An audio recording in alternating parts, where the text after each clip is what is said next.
6:18 right now, and the countdown is on for high school seniors. South Carolina colleges are already sending out decision letters. Some have already hit mailboxes, and whether they plan to attend college or maybe just join the workforce, many seniors are experiencing an increase in stress and anxiety. And Megan Cannon is a licensed counselor. She's here with us this morning with the important advice for students and parents. I feel like this year has flown by. It was January yesterday. And it's like March. It's wild. I know. Just a few more months and kids will be graduating. I imagine I remember like back to my time when I was a high school senior, I was feeling really anxious.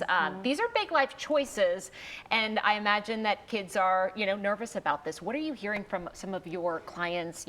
What kind of things do you hear this time of year? Yeah, I mean, it's probably the biggest decision they've made up to this point in their life. And so there's a lot of fear of making the wrong choice of what they want to do.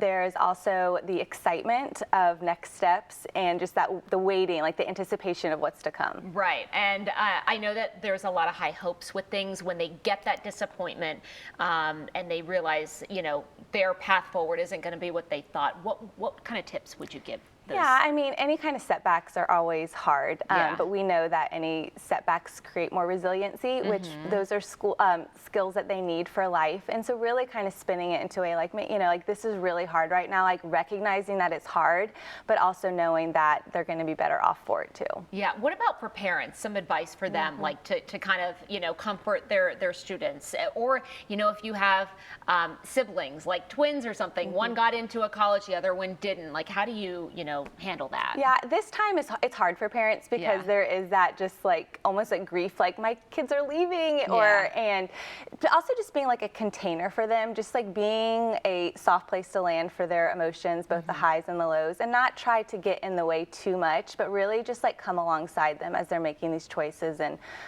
through the good and the bad ones. Listening goes a long way. It does. Yeah. It really does. Yeah.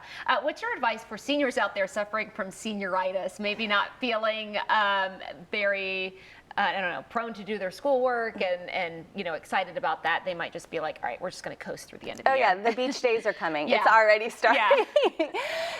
Just to stay consistent, just like still do the little things right and to finish strong. And I think most importantly is just to stay in your lane. Now is the time where the comparison trap can be pretty heavy, and just to stay in their lane of what they need for their life, and not get caught up in all of the stuff going around them. Yeah, we talked about acceptance letters hitting mailboxes. Clemson already sent out letters. Yeah, a lot of the big schools have it. And I was talking to my friend Claire Gatlin, she's the director at Lucy Beckham, and she said there's been an influx of applications to Southern schools, mostly because TikTok has made it seem just like so amazing to come to school in the South. And so a lot of our in-state kids are getting bridged or waitlisted, which is a different trend. And so being just kind of aware that every year the trends shift as far as applications, and sometimes you're on the right end and sometimes you're on the wrong end of it. Yeah. I mean, that happened to me. I went to school at Florida State, and I'm from Virginia, and I didn't get into any in-state schools, and I had a great, you had competitive grade point averages and extracurriculars, and sometimes